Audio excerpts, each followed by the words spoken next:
name is Manoj. This was supposed to be Chandra's talk, the first guy. He's not here because of a family urgency. So I'll be doing it on his behalf. And we both work at Microsoft. He works in the Copilot fine-tuning team. I have been everywhere. I was in Azure machine learning team. Then I was doing some AI security research at Microsoft Research. Now I'm in M365 team. We take care of security for a 43,000 people division. So just a small team.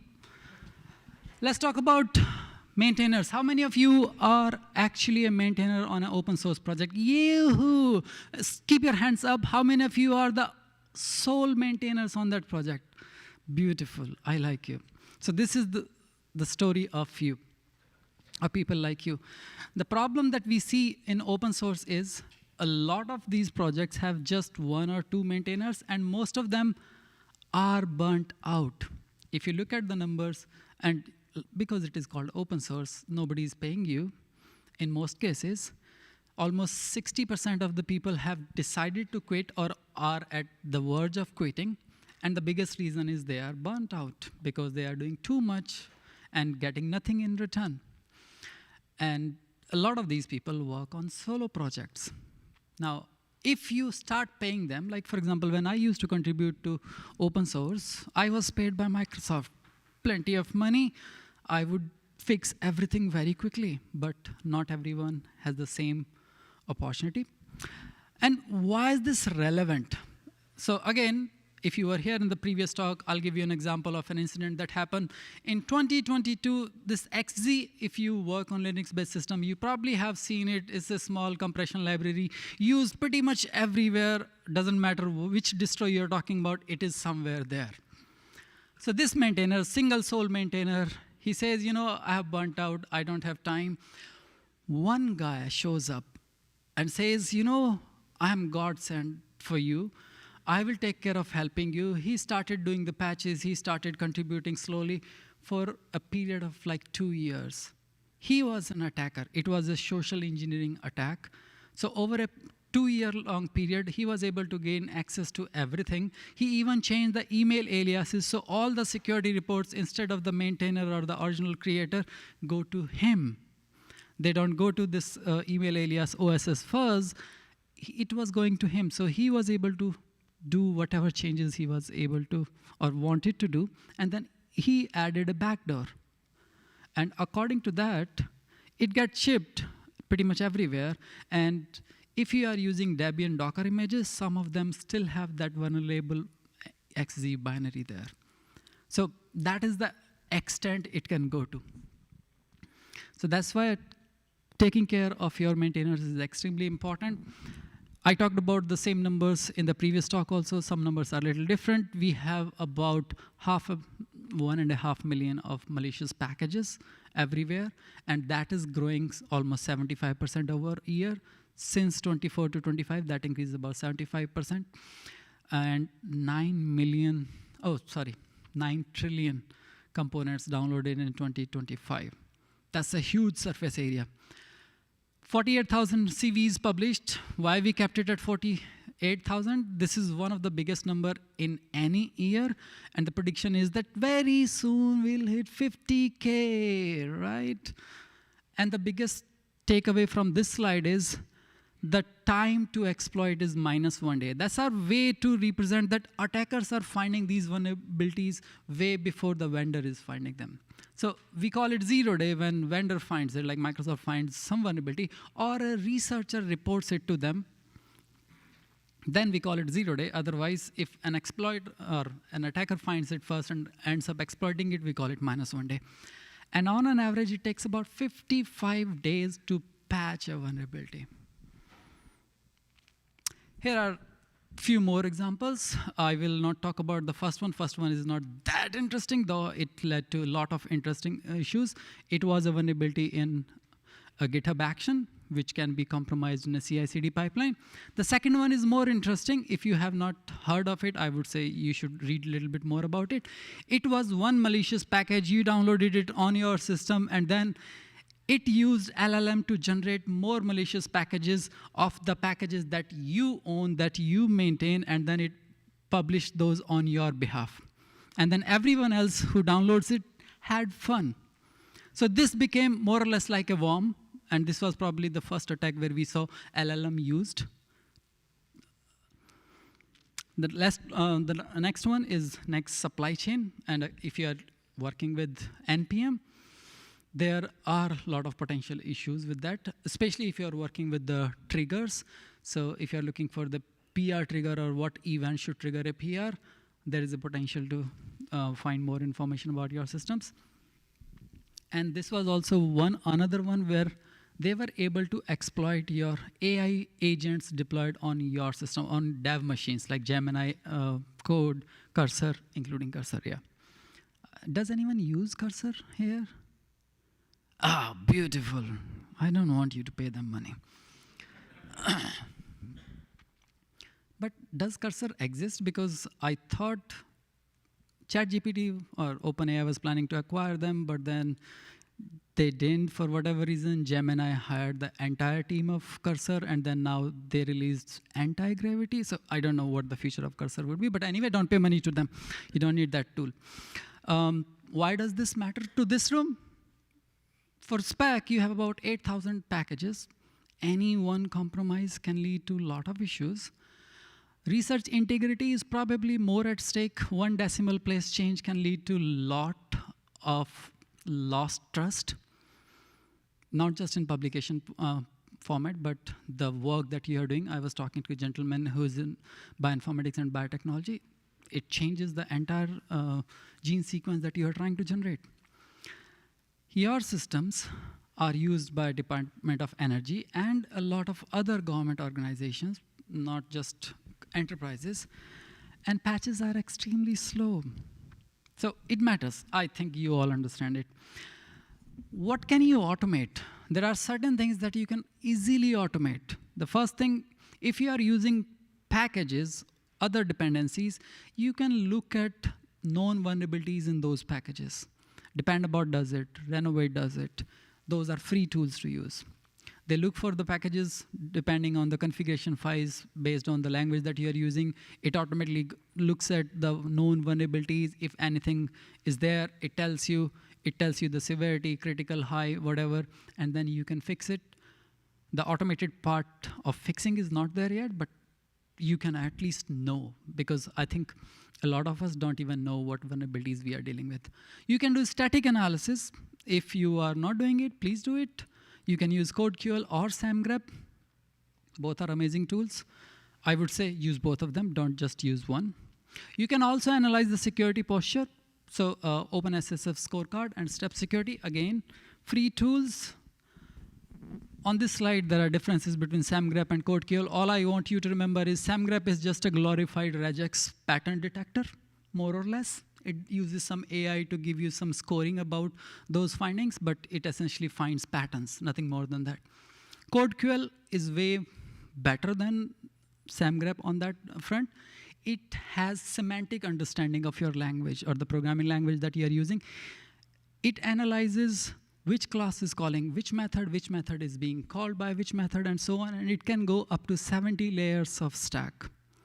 The beauty of SamGrep is it supports way more programming languages. Take an example of Rust. We, Microsoft, have been pushing people to move to Rust and not use C, C++. CodeQL doesn't support Rust. I was working with the CodeQL team last year. They released the alpha version. Now they are in beta.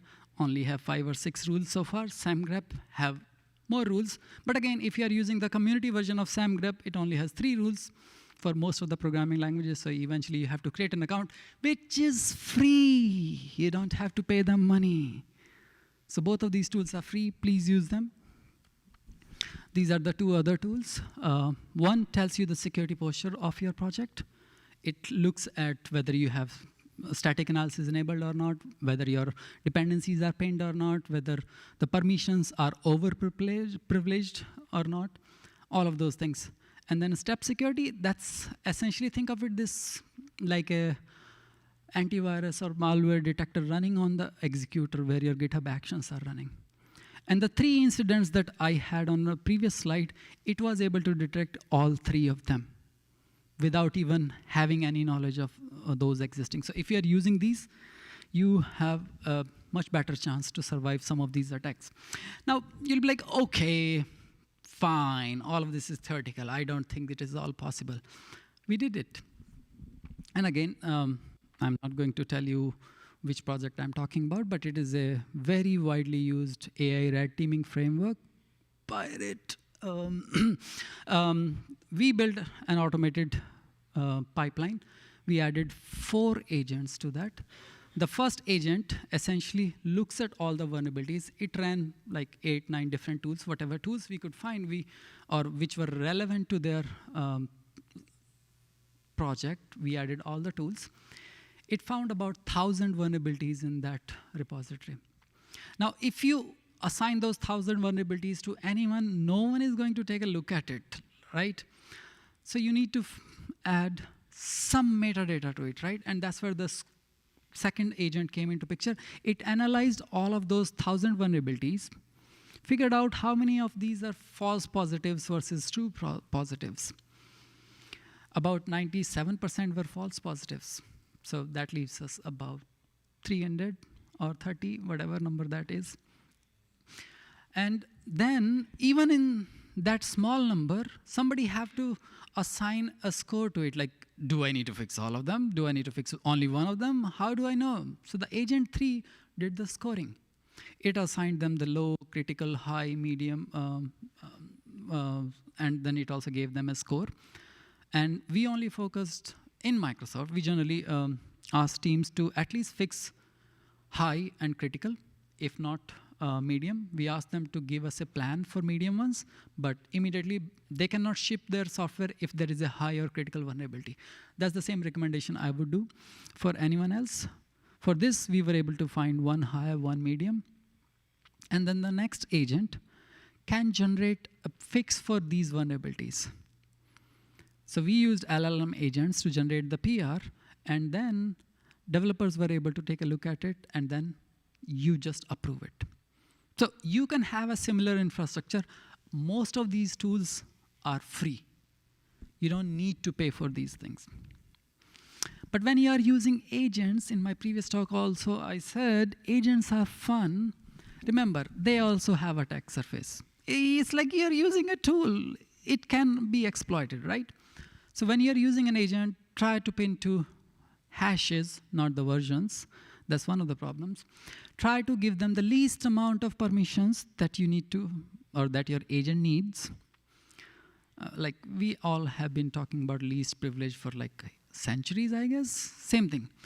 Do not allow it to merge whatever changes it is recommending. Always review whatever PRs. Ask it to generate a PR. A human should be in the loop to analyze those. It's just a plan, you can do it. But I think the key takeaway is let bots do the work. You decide what work goes into your project and what doesn't.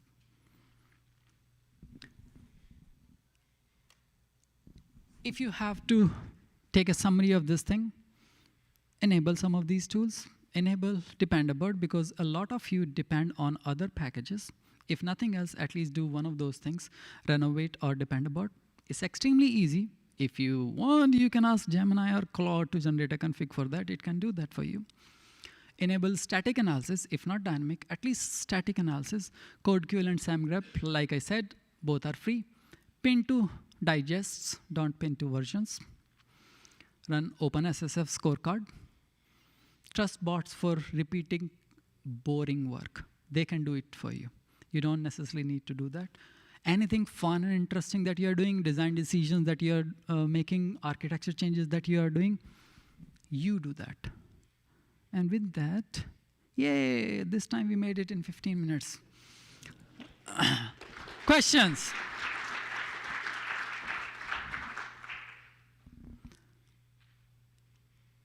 If you have questions from the previous talk.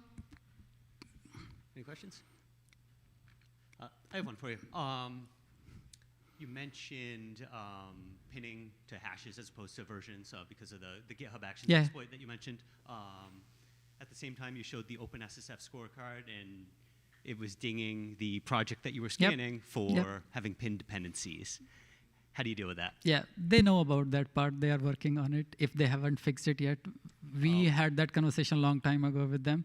Okay, so pinning's okay, in your opinion? Yeah, I would say for now, I think because you don't have any way to detect it, I would say move to hashes whenever you can, as soon as you can. But for now, I think it depends what is more relevant for you. Like in our company, we have KPIs which automatically trigger up to your leadership chain, and then managers are scared that my CVP will see red there and then he will ask me question, maybe fire me, etc. I don't want to show it as red.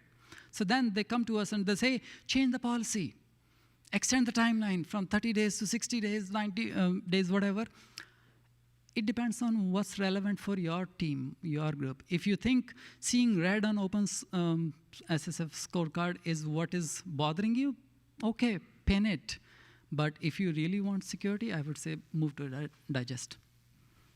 One related question to that. Yeah. You mentioned using Dependabot to keep dependencies up to date, which I think is a good idea. There was a popular blog post, I think it hit Hacker News a few months ago, about using cooldowns in Dependabot to avoid, say, there's some exploit like you're talking about with GitHub Actions that comes out, maybe let the dust settle for a month or so. Oh, yeah. I always say this, the latest and the greatest is pain of a lot of problems. It has always been a pain on my neck, at least.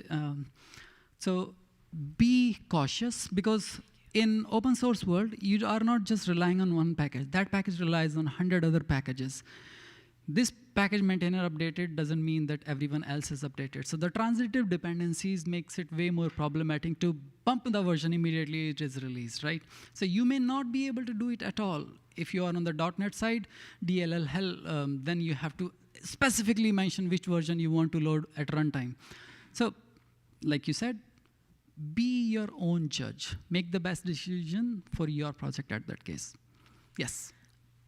So I had a question from your previous talk. Yes. And unfortunately, we ran out of time, but thank you for that. It was actually really cool. My question was about what your take is. What guidance would you give when it comes to security, in the sense where, what if you had MCP servers, but then you had multiple agents, but then you're trying to do this at scale, right? There's kind of like a combinatorial selection you can do where you could have multiple MCP servers with maybe one agent with all these tool calls or functionalities, or you could do like one function tool with one agent for each thing you want to try. So what is your take on that? Exactly what you said. Least amount of privilege, just enough access, least amount of functionality. Okay. So keep it segregated. Don't try to give them too much things to do. The moment you do that, you will mess up some configuration here or there. I'm not saying that you are not aware of it, but it's just that happens. Developers make mistake all the time. So unknowingly, developers might introduce something that will cause something vulnerable on the other side. So try to isolate functionality for each agent, or keep it segregated or isolated enough that, hey, for database, I have an API, maybe I have a different way to access the database, like REST API or OData API. Maybe one agent would be fine in that case, because worst case, your database gets compromised. It doesn't matter which attack point is used. But if you start giving it more permissions and access to other systems, then there's way more problems that can happen. So keep it as minimum as possible. I see I have a line back here, but so a follow-up. I'll be here, so if you have any more questions after this, or if you want to talk about anything, feel free to come to me. Yes, I was planning to put a red sticker on it, but that doesn't. Yeah. I'm just joking. So come, we can have more conversations about it. Okay. I'll let you guys ask your questions. Thank you for the generosity. Yeah, hi. So excellent talks. Thank you so much. Thank you. So increasingly, like one of the difficulties with dealing with CVs and reviewing CVs is actually take considerable amount of time to review. And unfortunately, especially programs that used to offer bug bounties are no longer doing it because there's so many AI bots generating seemingly legitimate CVs that take a lot of time to prune. And I'm just wondering, among those, those 4 agents, are you? I know this is maybe tangential to your talk, but are you aware of some way of trying to deal with that? Or I know you're pruning, from the 1,000 found to 3, but like where do you see as trying to, ensure that like you have that input data cleanliness? Like, is it in the scoring part, or like are you more careful about what CVs you're looking at in the first place? So the way I tell that is that whenever you are relying on LLM systems or any of these agents to make a decision for you, whether it is classification, whether it is like true, false, positive, whether it is scoring, there can be potential flaws in it. I'll give you an example. In my current role, we are working on analyzing the source code across the division and finding vulnerabilities, zero-day vulnerabilities, which have never been reported, never been exploited, never been exposed in a pen test. Find those, report them, classify them, and then give them a score, and then generate an exploit for that, and then also generate a PR to fix it. And then we have humans in the loop, like our pen testing teams and AppSec teams, who look at all of those things, and then, similar to this case, 90% of them is scrap, because it doesn't have enough understanding of your system. So it doesn't understand how you deploy. Like, for example, if you have a microservice architecture, it doesn't understand that, yes, there is a vulnerability or vulnerable code here, but the exploit path has to come from this endpoint. It doesn't understand how you deploy your system. So the false positive is extremely high, whether it is generation of exploits, whether it is generation of fixes, whether it is anything else. So take everything with a pinch of salt. Do not trust. There is no short way of doing it yet. Nobody knows anything. Like, people I also use Claude Code for writing documents for me, but I always find it funny that it's just probabilities. It assumes that a bird is much closer to a rocket than a plane. Right, I don't understand how, right? So it's all numbers here and there. Small precision can make a huge difference. So I don't have a good answer for that question. We are still playing with it. We are trying to get to a point where we can understand how to tweak it better. Yeah. And it's a problem with all organizations right now. Like, you probably have heard about the AWS outage.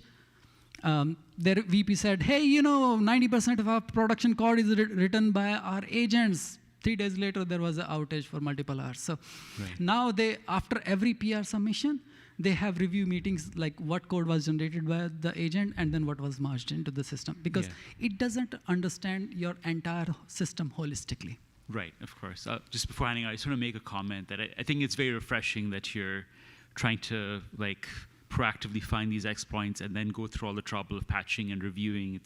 I think that's kind of a thing that's not talked about as much. It's like, well, we think about the bad reports, but not about all these sort of reports that wouldn't have existed without these tools. And I think that's even if you do one task out of 4, 5, that is still a win. Right. You have automated something. Yeah. So it depends on the context and where you are. Hi, hopefully this will be short. No worries, make it long. Yeah. Have you seen any impact from the partial government shutdown on CISA's ability to publish CVEs? I can neither confirm nor deny. I have worked with a lot of agencies in past. I still do. I analyze some of the nation state attacks.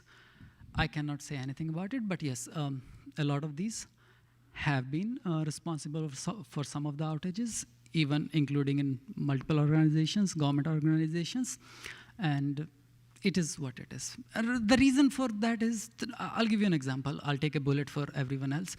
Microsoft sells software to DoD, DOJ, and everyone else. If there is a vulnerability in my systems, all of you are compromised at that point, right? You are paying me money to get compromised, woohoo, right? So that happens for everyone. So in government organization, nothing is different. It's not that we are shipping something different. Yes, we do certain things differently. Yes, we are compliant. We went through FedRAMP compliance, but that doesn't necessarily mean that you are not vulnerable. So we try to reduce the attack vector or the scope of, or the blast radius in that scenario. But again, you don't know the vulnerabilities in all the packages and how they can be exploited. I'll give you an example. For example, there is a vulnerability in a package, says version 6, high developer comes to me, says, you know what, this is a XML parser error. He looked at the error, and he's like, oh, this package, when it is parsing XML or regex, then it only does it. We don't do that. I'm like, but you call this method, which internally does it? So they don't always do the right analysis, and that can lead to that. So yes, they happen all the time, in short, but I cannot disclose any more than that out of what I already know. Thank you. Okay, any other last questions before we wrap up? Okay. And if you have any more questions, feel free to come to talk to me. I'll be outside. And have a great day.